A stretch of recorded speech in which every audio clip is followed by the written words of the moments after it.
For the almost last time in the last 2 days, I would like to welcome you to the International Conference on Children and Their Families using the Multiple Indicator Cluster Surveys. Most of you know me by now, but my name is Bo Bishansky-Petersen. I'm a household survey expert working for the Global Mix Program. This is something that I've been doing for the last 20 years, and something that I hope to continue to be doing. This session is on sampling, representation, and small area estimation, and I'll be chairing together with Tom Slaymaker, who is the chief of the WASH and Climate and Environment unit in the same section as Mix in UNICEF. Before I introduce our three speakers, some housekeeping rules. We are recording the session, and the recording will be hosted on the UNICEF Mix website and on the YouTube channel, as well as on BPI's YouTube channel and on the BPI website after the event. By attending the event, you consent to be part of the recording. Kindly ensure that you have added your name and do not appear listed as guest. Let me get this microphone instead.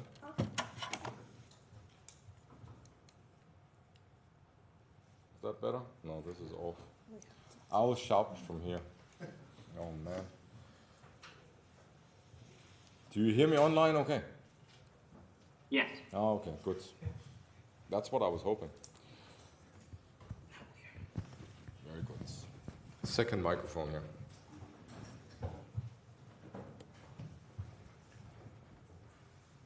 For those participating online, you can only ask questions on the Q&A function of Zoom. It's at the bottom of the screen. I kindly ask that you put your real name so we can identify you later and do not have guests in the conversation. Because of time constraints, we may not be able to answer all questions, but feel free to get in touch if you are in the room with the speakers online. We can direct you to the speakers. We kindly ask that you be respectful, as all events at this conference are being monitored, and we reserve the right to remove attendees whose comments are deemed offensive or derogatory.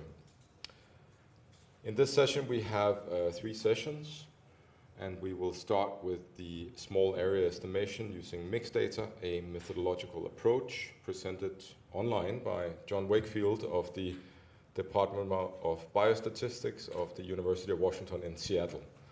He has a couple of co-authors in the room, my mixed colleagues Liliana, Stephanie, and not Nazim, because he's in the other room, but he will definitely be listening later. John, the floor is yours. I kindly ask you to respect the 15 minutes so that we have a little bit of time at the end for some Q&A. John, the floor is yours. Great, thank you. Yeah, I hope you can see the screen okay. Yeah, thanks for the invitation to speak. And as Bo said, there's many people involved in this project, including Liliana and Stephanie are there in the room. So I'm going to put quite a lot of material, so I'll pile in. Yeah, so this is, I'm going to report on methodological work I've been doing for over 10 years now on small area estimation. And so I'm going to quickly go through some motivation and then present an example using mixed data. So, I don't think it needs to convince anybody that some national estimates on key indicators, demographic and health, are very important for understanding whether interventions are working, whether targets are being met. And so I'm going to distinguish between simple prevalences, which are just binary indicators, so things like neonatal mortality, vaccination coverage, stunting. That's what I'll be mostly talking about today. Then there's more complicated variables such as under 5 mortality, because there's a whole survival curve to report there for 5 years, fertility, maternal mortality. Those are more tricky, and I won't be talking about those in much detail today. And so the truth here is that there's always, every country we've ever looked at, and we've looked at, multitudes of different countries now with different types of surveys, there's always within country variation in health and demographic indicators. Often 3-fold or 5-fold variation And so that's obviously very important to try and catalogue that and then understand why it's happening. And so the whole endeavour of small area estimation is coming up with models to analyse sparse data across geographical areas. And so that's what I'm going to be talking about. And just for some notation, so admin 0 is a country level, admin 1 is one below that, and admin 2 is nested within that. So there's this nested series of hierarchies that we can get estimates at. So these are all different geographical scales. And so, as you all know, in low and middle income countries, household surveys are often the most reliable data source, and Mix and DHS are the largest producers of such surveys. Now, in an ideal world, because there's a complex survey plan, which I'll talk about shortly, going on, and I'm sure you all know about this anyway, so I'll mention it briefly. So-called weighted estimates are the simplest and most powerful way of obtaining spatial estimates. But the problem is they don't work when the data are sparse, for reasons I'll talk about. And so there's a huge literature on what are called small area estimation smoothing models. And so the whole idea is you use all of the data together rather than just use the data from a single area to get an estimate. You use all the data from the totality, so from the whole country. So you look at commonalities across areas, you smooth across space because things close together tend to be similar. And that gives you a way of using all of the data to come up with more precise estimates in every area. And there's a big distinction in small area estimation between what are called area level models, where you just take the totality of data in an area and model it directly, and then what are called unit level models, where you analyze data at the cluster level. And I mean, I've got a whole ton of papers on this because I've been investigating this area for a long time now. So there's some references here, which you can check out if you want. Or yeah, please, as Bo said, please email me if you have any questions after this. So here's Sierra Leone is going to provide the running example. So here's data from 2017 mix in Sierra Leone. So that figure at the bottom there shows the red dots are rural sampling clusters. So there's a partition of the whole of Sierra Leone into enumeration areas, and we select those as part of the survey. So there's a survey plan. So probabilistically, out of that complete list of samples we could have selected, we take a particular version. And so we see on the right here, we see these clustering in urban centres. So there's a whole bunch of samples are taken in these enumeration areas. And over here, we see this more spread out and much more random selection of, I mean, they're both random, but, just visually, they look more random in the rural areas. And so that's the way the sampling is carried out here. It's two-stage stratified population proportion, probability proportional to sampling size. Sampling is going on. And so what that means is the whole country is partitioned to a set of strata, and then within those strata, here is admin 1. So back in 2017, there were 14 districts. So each of those contain urban and rural areas. And so that gives you 28 strata. And then within those strata, numbers are decided on. So how many EAs will we select from each of those? And then those EAs are selected probabilistically, with larger EAs, i.e. more households, more likely to be sampled. And then within those selected clusters, we take survey, we interview people and get information. And so that's the important point here is that we must allow for that design when we analyze the data. And so there's two things about that design. One is the stratification. That includes precision, but can also introduce bias if you don't adjust for it, because often you oversample urban areas in these surveys. And because urban rural tends to be a big distinction, the rates can be very different in urban rural areas. We need to adjust for that in the design, and that's what the weights do. Then we also need to acknowledge the clustering, because clustering means we're no longer getting independent samples, because observations in the same cluster are more likely to be similar. And so we need to account for that in the models, otherwise we'd be over-optimistic in our uncertainty intervals. Okay, so just very quickly, I'll give an overview of the method. So what we're after here is a proportion. So, for example, in Sierra Leone, there are 14 areas, so I equals 1 to 14 here. That's a prevalence, so the proportion of people with a certain condition. So in the NMR example that I'll be talking about, that's the proportion of kids who die within the first month of life. And so NI is the number of births, TI is the number of deaths. And so the simplest estimator is this so-called weighted estimator, which is just a weighted mean, basically. We take the 0-1 observations that we sample, and then we just weight them. And the weights depend on the probability that that person, that child, had of being selected. And this is what's known as a direct estimator, because only data from that area are being used. Now, this is a very pretty estimator, and it's got very nice properties, and it's based on minimal assumptions, so that's all good. But the problem is it falls apart when the data is sparse. And so, for example, places like the Statistics Canada, who does a lot of survey work, so one measure of uncertainty is the coefficient of variation, which is the standard deviation divided by the mean. If that's less than 17%, then the estimates are called reliable. If it's between 17 and 33%, then they should be used with caution. And if they're more than 33% uncertainty, then they're called unreliable. And as we'll see in maps later, in Sierra Leone, quite a lot of the estimates are unreliable if you just use weighted estimation. So we need to look at other methods. So probably the most popular, well, it is the most popular small error estimation method, is one known as the Fay-Herriot method. So this has been around since '79. And what we basically say is we take that weighted estimate and then we smooth it. So we transform the prevalence estimate onto the whole of the real line, and then we just model that as some truth plus error. And the way we model the truth, this looks a bit complicated, but what we do is we use covariates. So we use area-specific covariates to try and explain the variation we see across areas. And then we have a spatial residual. So we assume a spatial smoothing model. Now, I've given the exact form there, but it doesn't actually matter. It's just a weighted combination of the neighbours. So the idea here is we're smoothing across space. So areas with a lot of data are estimated well, and those can inform on their neighbours, where neighbours are defined as sharing a common boundary. And so that allows us to smooth over space and use that extra information from all of the areas. So these estimates are very nice because they're just for the design, because they're based on the weighted estimate. But again, because they're based on the weighted estimate, they need to have a reliable standard error. And so, as I mentioned earlier, particularly at admin 2, the weighted estimates can go belly up. So we need another method. And so that's what leads this final method, the unit level model. So now we model at the actual cluster level. So rather than totaling all the data up over an area, we model each cluster separately, and then we smooth. And again, I won't go into the details because, it's math and nobody wants to do that. But you basically just smooth over space. And the good news is we have a lot of software to do all this. So under the hood, this is what's going on.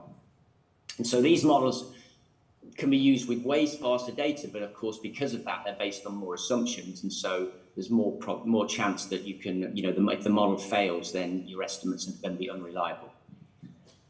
Okay, so the basic, here's the cartoon. So if we can use weighted estimates, if the weighted estimates are reasonably well-defined, but we want to increase the precision, then we'll use these Fay-Herriot models. Then finally, we go to the unit level model if all else fails. So now I'm going to show you some results from applying this to the 2017 mixed survey that's carried out in Sierra Leone. And so what we're going to do here is estimate neonatal deaths in the 5 years previous to the survey. And what we're going to use is this survey package, which me and my collaborators have been developing for a long time now. Just one thing to note here, that the odds of NMR are actually higher in urban areas than in rural. So there's almost a 50% increase in the odds of death in urban areas. Okay, so the first thing to show is that, all this spatial stuff is very intoxicating, but the reality is that there's a lot of uncertainty in each area. So what I'm showing here is under 2 different models, and you can see they're gratifyingly similar. What we've got here is the 14 admin 1 areas in Sierra Leone, and you can see there's uncertainty. So this area, this red line here is the SDG target of 12 deaths per 1,000. So going below that, so here this area, Kono, for example, it's quite a large spread, so it's somewhere between 20 and 40 deaths, but you see there's a lot of spread in all of these. The reality is all of these, so these are just modelled estimates, and there's a range. So you can see there's between area variation because the means are in different locations, but there's also a lot of within area uncertainty.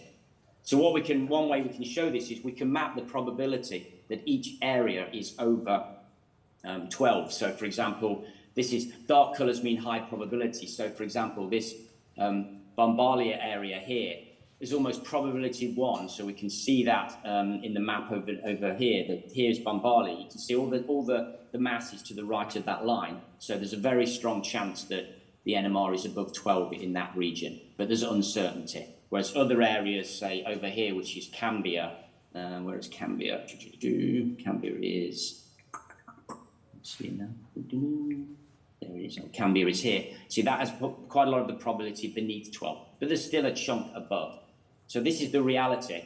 Now, what this plot shows is, here I'm plotting the smoothed estimates against the weighted estimates. And we see this characteristic smoothing. The areas with high values and low values are shrunk in towards the middle because we don't believe that they're actually that extreme. And so we also see a decrease in the standard errors. So this is plotting the standard errors from this modeled estimates versus the weighted estimate standard errors. And we can see the points usually lie below the line, which shows that we're gaining precision. Okay, so here's just maps comparing these 3 different approaches. So we have the weighted estimates here. The top line is point estimates. The top row is point estimates. The bottom row is the uncertainty.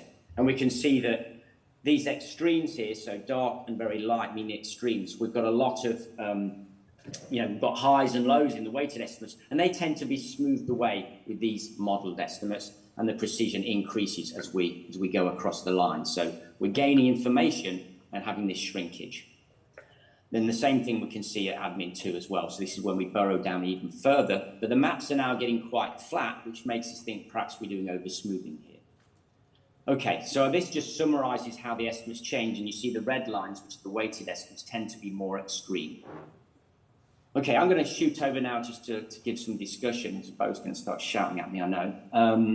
Okay, so discussion, right. So there's a whole bunch of software we've been developing for a long time now. And so I've given a bunch of workshops in various countries, so I list them all here. And so that was based on these packages, but we realized we also need a Shiny app to make life easier. And so we developed a Shiny app, which at the moment only works for DHS data, but we're working with different countries to develop this for mix as well. All these results I'm showing came out of the package, the survey preg package. Here's some points. So model checking is really tricky but crucial. So we're working on having parts of the Shiny app that allow that to happen. We're also working on including covariates into the model as well. You can do that in the package, but not the Shiny app at the moment. That's going to change soon. And then final slide. So as I said, we're working on mixed data. We're very interested in partnering with countries. I'm working with Leon and Stephanie on this, and so with other people as well. But we really want to get mixed data in there. Mix is less harmonized currently, at least historically, than DHS data, but we're working on that, and we're getting somewhere. And as we can see, this analysis was done using the survey preg package, and soon it'll be available with the Shiny app as well. Okay, that's it. Thanks for your time.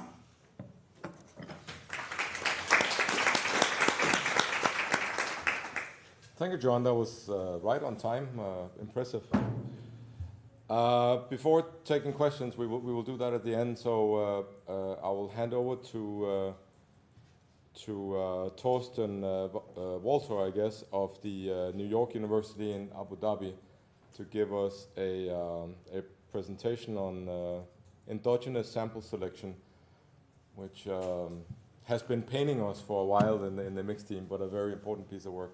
I look forward to hearing what you have, Torsten. Thank you. Thank you. Can you see my screen? It's all good. Okay, perfect. Thank you very much. So this is joint work with Niklas Monicke at Oxford University. And it, as was already said, it's entitled Endogenous Sample Selection. Now, as I probably don't really need to argue very hard in this audience, surveys are central to social science research and, even research beyond social science as well as policy. And in theory, random sampling enables us to do inference about population parameters. But the key observation of this work is that in practice, there are differences in enumerator effort costs across survey subjects, which create an incentive to deviate from sampling protocols. So before I'm more specific, let me formulate 2 very broad research questions that we are after. First, Does variation in enumerator effort cost across survey subjects lead to non-random sample selection? And then second, if so, does this give rise to bias in aggregate statistics? Now, very concretely, we exploited one source of exogenous variation in enumerator effort cost. So what we look at is essentially the number of questions that have to be asked to different individuals in the survey. So in this case, I'm showing you the household roster from the mix in Togo in 2006. And when enumerators arrive at the household, what they do is that they will first fill in this roster, adding names and then age, gender, etc., some basic demographic information on every household member. Importantly, as you can see highlighted in yellow, they also have to indicate whether women are between the ages of 15 and 49, because then they're eligible for an individual questionnaire that has a lot of questions and that will be administered after the household roster has been completed. And similarly, they have to mark children that are eligible because they're below the age of 5. Now, graphically, I am showing you here on the left the number of questions that are asked about individuals, and this is all about women, so this is all about female individuals of different age. So what you can see on the left is that below the age of 5, there's the average number of questions that have to be asked is around 100, and similarly so for women between the ages of 15 and 49, but the number is much lower outside those age ranges. Now, the kind of shocking response, when I first saw this at least, to this is that we can see on the right how the age distribution is distorted. So first, you can see that basically at all these eligibility thresholds, we have excess mass on the outside where individuals are not eligible, and we have missing mass on the inside. So for example, we have missing children of the age of 4, and we have too many of ages 5 and 6 and so on.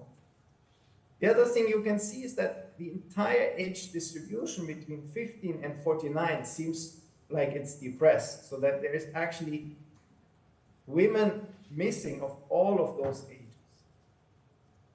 And now when we compare this to the men that don't have an individual questionnaire in this survey, we don't see a similar pattern. So we see exactly the same for children, because the children's questionnaire is not gender specific, but we don't see anything in the kind of golden shaded area here. So there's no extra questions and there's no obvious distortion in the age distribution, suggesting that the distortion that we see for women is actually caused by the question note that they are facing.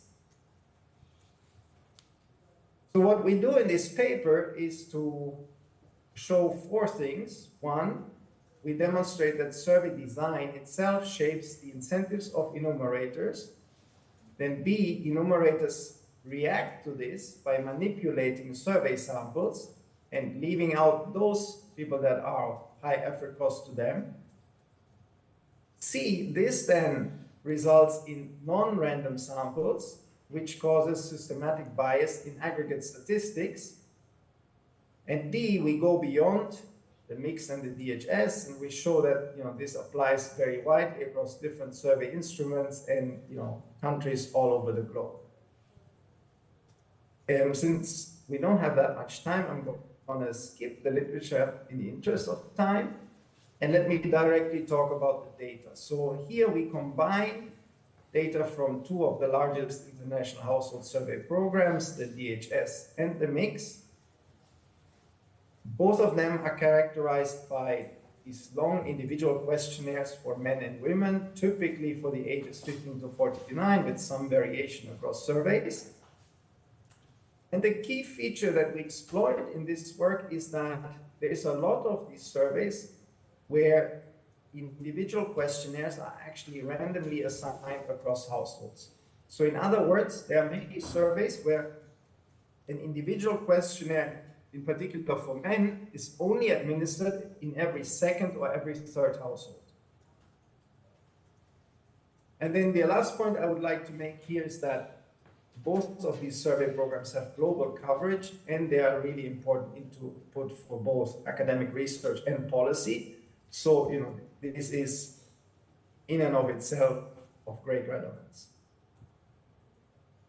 Now, what are the incentives that enumerators face when implementing these surveys? So it's key to understand that all of these surveys, although the instruments are designed with the help of UNICEF, ICF, international organizations, they are implemented in the end by local agencies, typically the National Statistical Office, sometimes the Ministry of Health.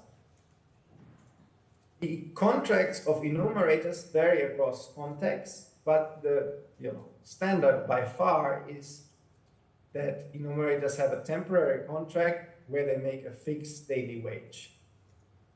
On top of that, the workload that they face is typically set in advance at the central office, and the adherence to this schedule is very heavily emphasized. So one of the key performance metrics that is used is basically, are you keeping up with your assigned work? This then really creates an incentive for enumerators to make sure they are fast. Both because, in general, there's kind of, in economics, we say there's a disutility of effort, of work, but also because they might have career concerns, think, if I'm faster now, I have a higher chance of being rehired in the next survey. So we have two empirical strategies to assess this. First, we leverage the random assignment of the men's questionnaire that I already spoke about, and we can do this for 181 surveys across 73 countries. But then secondly, we also wanted to get at the effect of the women's questionnaire, because women are at the center of both of the mixed and the DHS, at least originally. And so we do that by comparing household composition in DHS and mix with household composition in contemporaneous population censuses. And the sample for this consists of 76 census survey pairs across 38 countries. So this shows you the coverage of the data for the men's questionnaire. You can see, it covers essentially the entire developing world. Now, this is basically a plot of the point estimates and the 95% confidence interval when we regress the number of men that are eligible for the individual questionnaire, here shown in black, and the number of men that are ineligible on whether or not the household is randomly assigned to have the men's questionnaire administered. So what you can see is that across the board, basically, in households where the men's questionnaire is to be implemented, we have less men of eligible age and we have more men of ineligible age. Now, what's happening in the background here is basically two things. One, enumerators are manipulating information on the age of men that are originally or truly eligible, such that they appear ineligible, and that's why they shift from the eligible to the ineligible category. And the second thing that is happening and that you can show when you compare the magnitude of these estimates is that they are outright omitting people from the household roster that are of eligible age. Now, we can do the same exercise for women, comparing with the census, and this is basically the same picture for women. I'm going to spare you the details of the exact estimation here, but what we can see is like an astonishingly similar pattern. We have less women of eligible age in households in the DHS or the mixed than in the census, and we have more women of ineligible age. Okay, now what are the magnitudes? So I was showing you absolute numbers on the y-axis in the previous plots. So the median reduction in eligible men due to the men's questionnaire that we estimate is 6.5%. What's important to see is that there is quite some variation. And so in 25% of the surveys, more than 9.3% of the men are actually missing.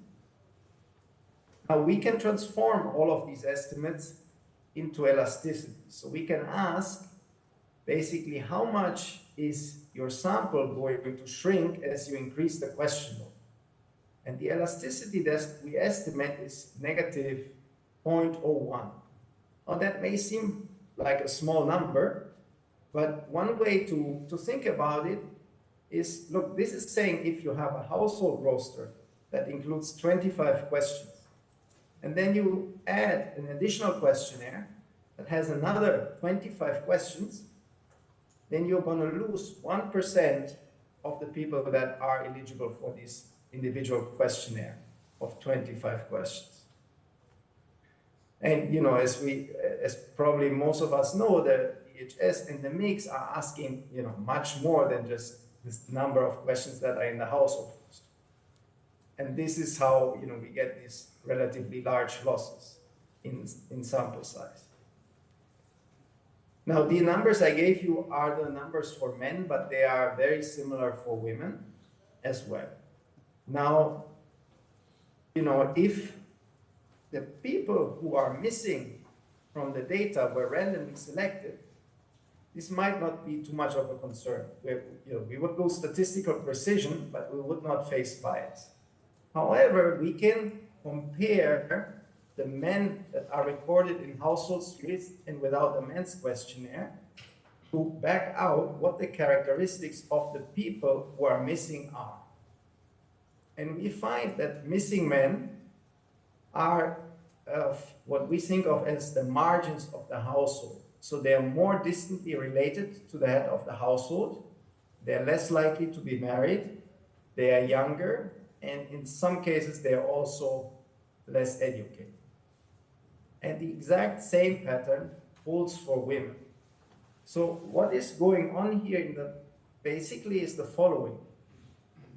The enumerators realize that, you know, like having someone on the roster that is 15 to 49 is very costly for them.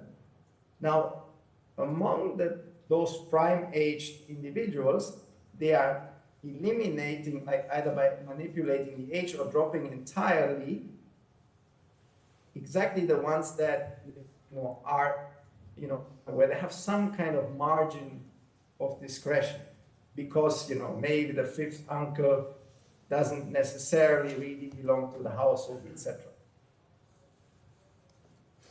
So what are the implications of this for aggregate statistics? Well, for this, we look at fertility in sub-Saharan Africa, which is you know, a much debated topic in demography and beyond. And we asked whether DHS and MIX overestimate fertility in sub-Saharan Africa as a result of this endogenous sample selection. And so here, I'm showing you the result from this, and we're comparing both fertility levels in sub-Saharan Africa and fertility trends. So the figure on the left is showing you that, you know, there is overestimation in fertility in DHS and mixed in the majority of surveys for which we can do this. And, you know, I think the average is about 9% overestimation. What we're showing you on the right is that there's also a distortion in fertility trends. In fact, it seems like the bias has gotten bigger over time, so that the slowdown in the fertility transition, slowing down, or the decrease in fertility has been underestimated.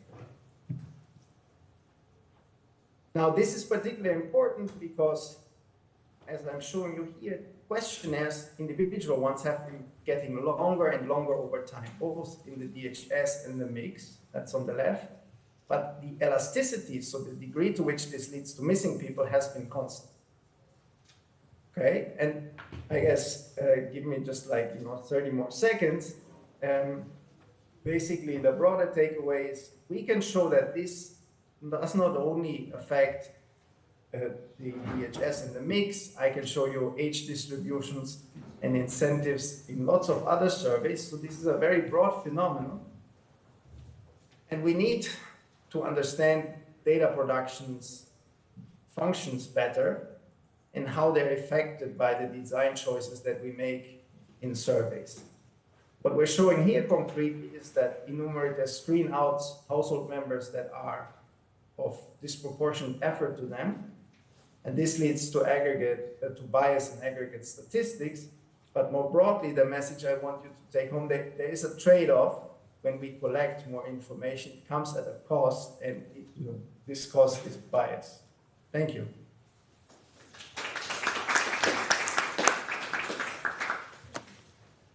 Thank you, Thorsten. I more or less knew what you were going to say. So that's why you're being censored now. We don't allow you to speak anymore about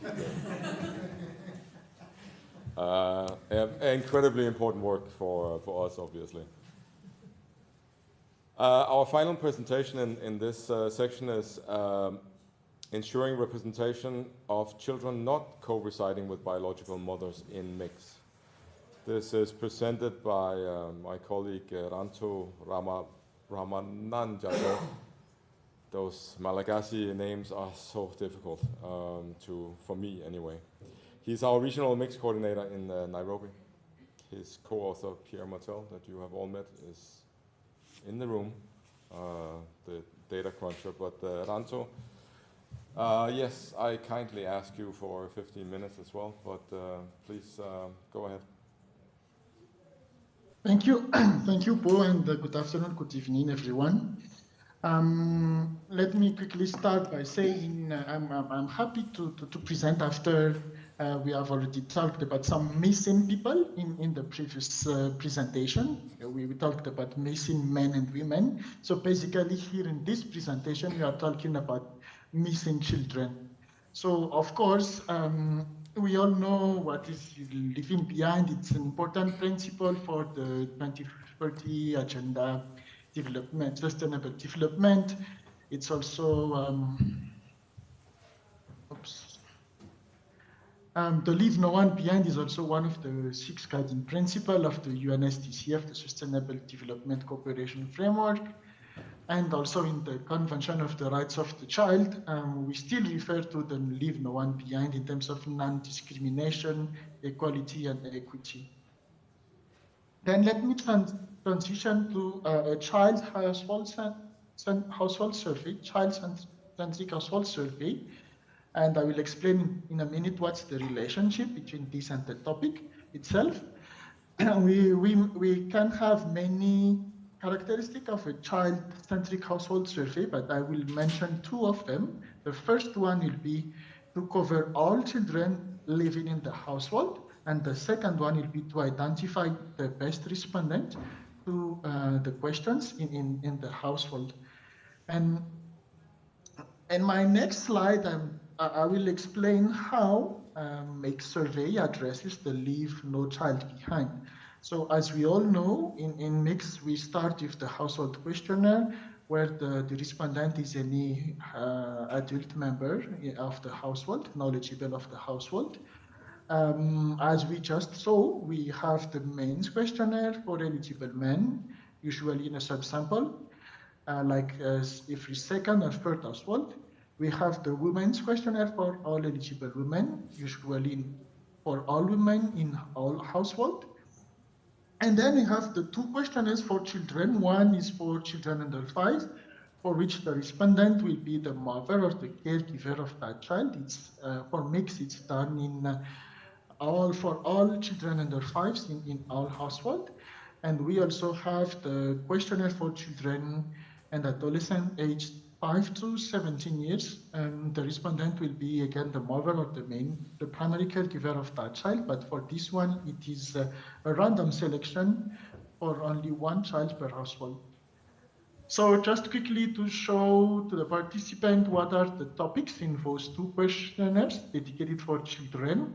And also on your right, you will see that we have some topics we are currently developing.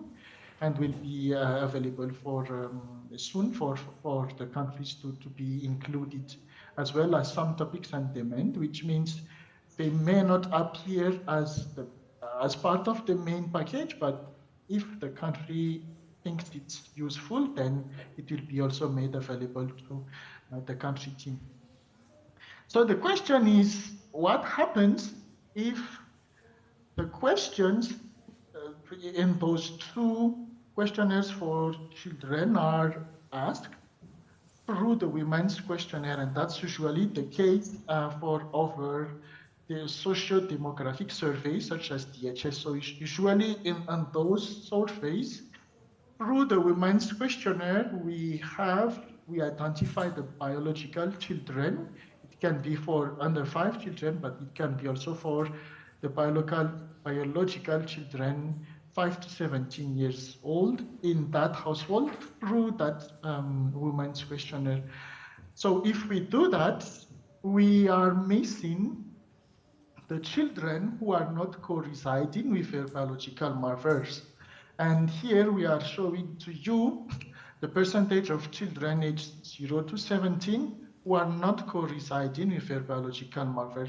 Just to quickly note that this analysis is based on 334 mix and DHS surveys from 2005 to 2022. And of course, based on the reference of the surveys, the reference for the percentage differs from one country to another. But still, we can see on the map that we do have some green countries where it means that the percentage of children not co-residing with a biological mother is relatively low. It's under 10%.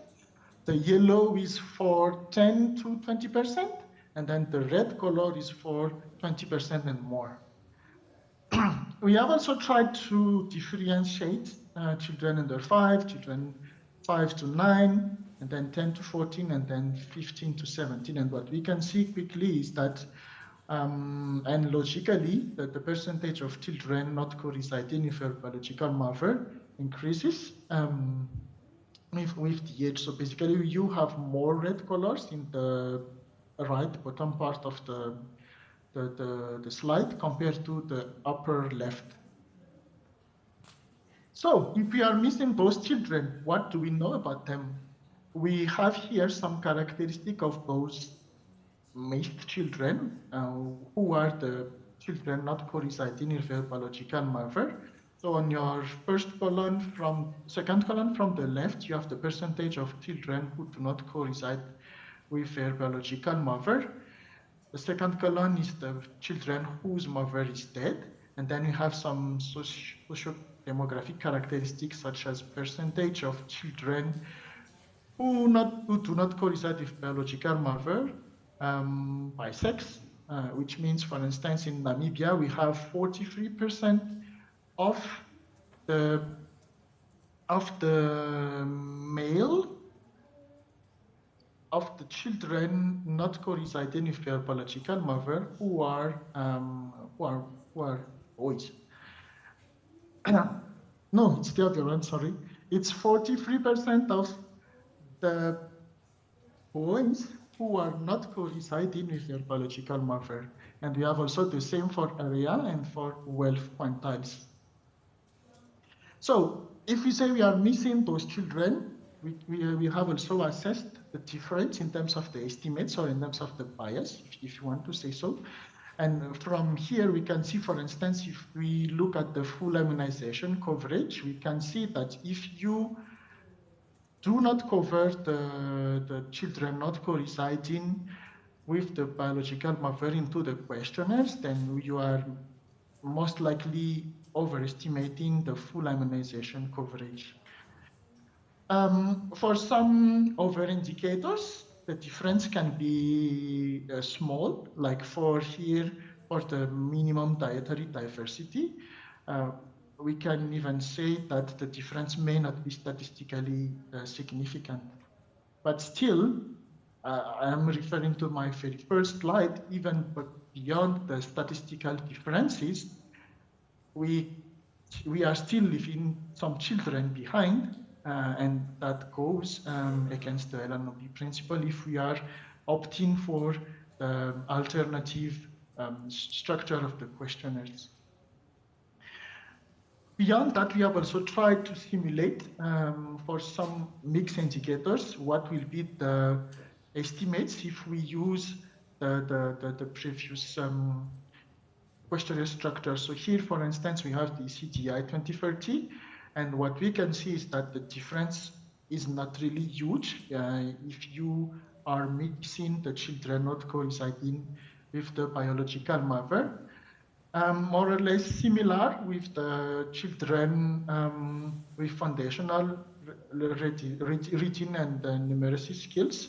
We also tried to compare children co-residing and children not co-residing with their biological mother. And again, we have also compared the children with the percentage of children with functional difficulty within those two groups. So there is another type of surveys where we, to ensure that we cover everyone, to cover every child, we include some of the questionnaires for children in the household. So in that sense, we are able to cover all the children, and that's, for instance, the case for anthropometric measurements. But there is a methodological issue with that approach because the questions are now asked to someone who is not the best respondent in that household. Because remember, the respondent for the household questionnaire is any adult knowledgeable of the household. So, for instance, the harmonization history or the care seeking and treatment for the diseases will be asked to any adult in that household. And of course, we are thinking of some differences, some bias when opting for that methodology. But we think it's also important to note that it's not always possible to add some mixed modules in one multi-topic surveys like DHS. So for instance, at the time we are speaking, DHS does not cover close to 40% of the mixed current topics. And even further for the topics in development phase, 70% of them are not covered by DHS. So it will be mostly impossible to add all those topics in another multi-topic survey. And of course, we have also some topics that are really complex, such as the foundational learning skills and time use. They are so challenging that we think to integrate them into another multi-topic survey will be very difficult. So, to conclude, we want to say that through the dedicated questionnaires to children under 5 and children 5 to 17, MIXT ensures that all children in the household are covered and that the respondents for the children is the most knowledgeable. We want also to emphasize that adding mixed module onto another survey, multi-topic survey, can lead to leave some children behind, as we have seen, or to infringe some methodological design. Third, we want to emphasize that MIXT has many child-focused modules which are not covered by any other household survey program. And lastly, by design, there are some mixed modules that are difficult to be added onto another household survey. So I can stop there. Thank you.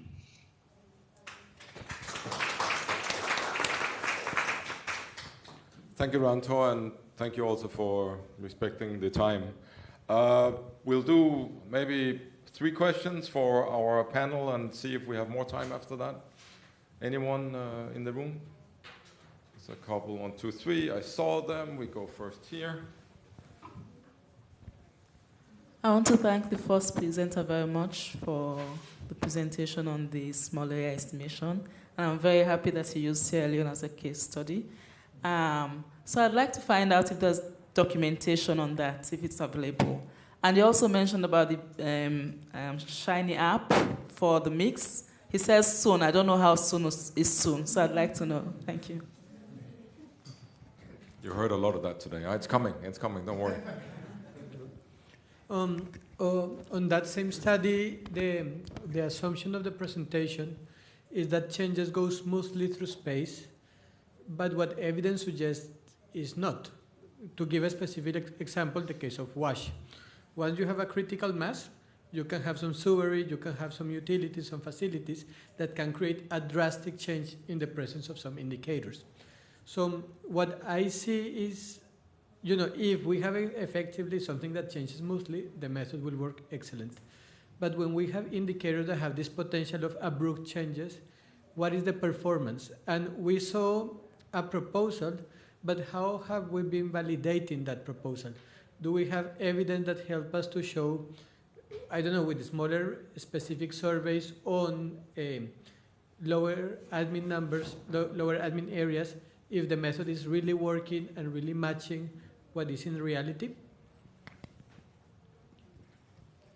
Thank you, Dave, and then Attila, and then over to... I also would like to thank John, the first presenter, and I look forward to seeing the shiny app. There's been a lot of work, obviously, on small area estimation since Fay Harriot's exemplary model in the 70s. There's a big European Union project, and the UK Statistics Office routinely produces small area estimates of income. In Italy, they routinely produce them of unemployment. And Molina and Rao produce European poverty small area estimates. They tend to use EBLUP models or hierarchical Bayes, and I just wondered how your model compares with these more traditional approaches and what kind of validity it has compared to these kinds of ones which tend to use a range of advice on different auxiliary variables to give strength to the model, and what you would give advice on what auxiliary variables to use. Thank you, and last but not least, Attila. No, thank you. So I have a couple of points, questions, comments. First to Torsten, as Bo has pointed out, the evidence that you have put forward, Torsten, with regard to his analysis is really good and important for the program, and then we will continue hopefully to communicate with you with this kind of analysis and see what we can do to make sure that we don't have these problems, if we have problems.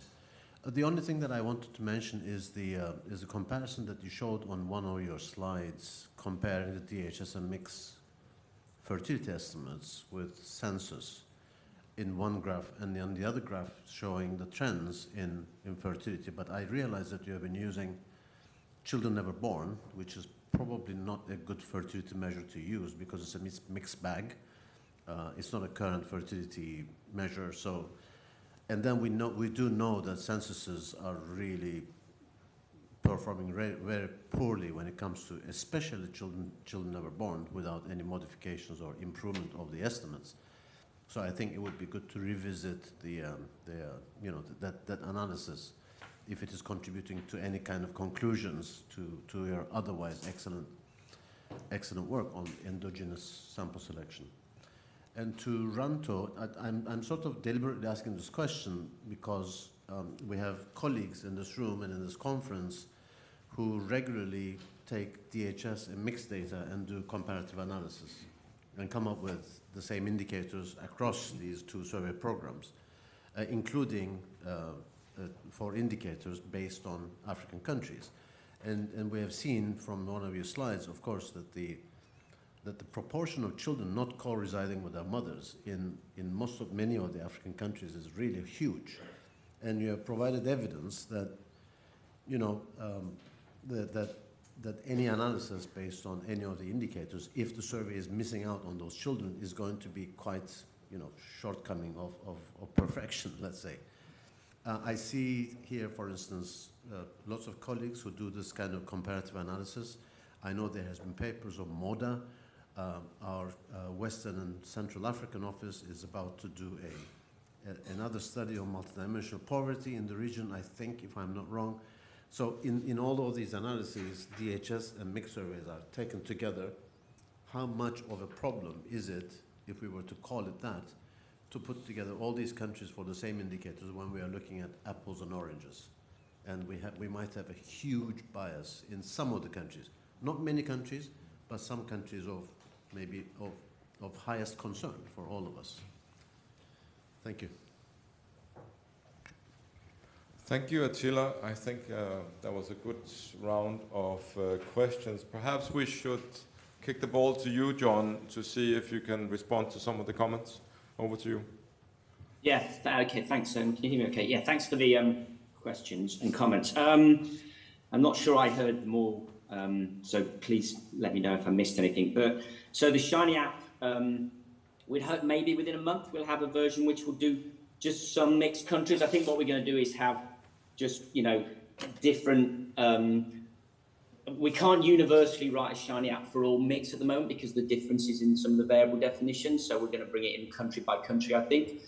The way we've designed it, it's quite conservative in the sense that, so yeah, the covariates is a good question. So we do, in the methodological work we have been experimenting with different covariate models. Now we avoid that, so the auxiliary variables point is well taken. The problem is that in low and middle income countries, those auxiliary variables are not of such high quality. The satellite imagery stuff is nice, but you have to be very careful to get the uncertainty right. So there's no method out there that uses machine learning that gets the uncertainty right. They're just not correct. And so we don't use those models. We use just simpler logistic regression models. In terms of the validity of the methods, well, first off, yeah, we do, all our stuff is hierarchical based. That's the methodology. And, statistical validity, well, through publications, yes. I mean, all the work we've done has gone through very uptight statistical journals, and there's a ton of methodological work we've done there because that's the way we do it. We get it, the statisticians to rubber stamp it, and then we go on with it.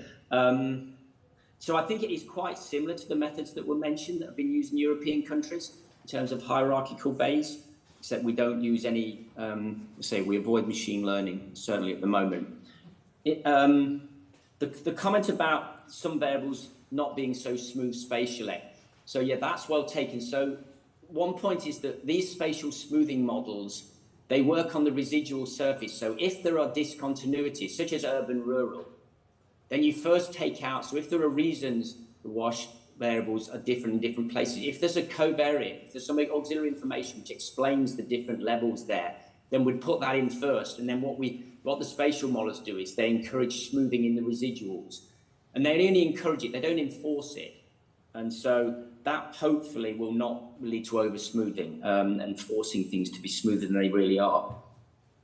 On that line, we've got some model checking stuff in there, but that's really in its infancy. What we tend to do is remove areas one at a time and then use those, then predict those missing data using our models to see how well we're doing in terms of bias and coverage of interval estimates. But we really need to do more. The whole field needs to do more on that because checking these models is very difficult at the moment. Did I cover everything? Was there anything I missed, Bo, that you can remember? Not amongst the things that I understand that you guys are talking about. So I believe you addressed. We are out of time. Perhaps one comment from Torsten on what should I say, Attila's intervention, and one final comment from Ranto. If you can keep it to a minute, I would be really thankful. Torsten first, please. Okay, thank you. So I think the quick version of the question was, why are you focusing on children ever born when looking at fertility and comparing between the census?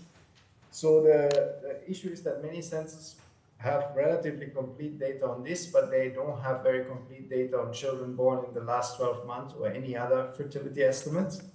Now, we do a lot of checks to, kind of ensure that the bias in fertility that we see is indeed coming from the endogenous sample selection that we document.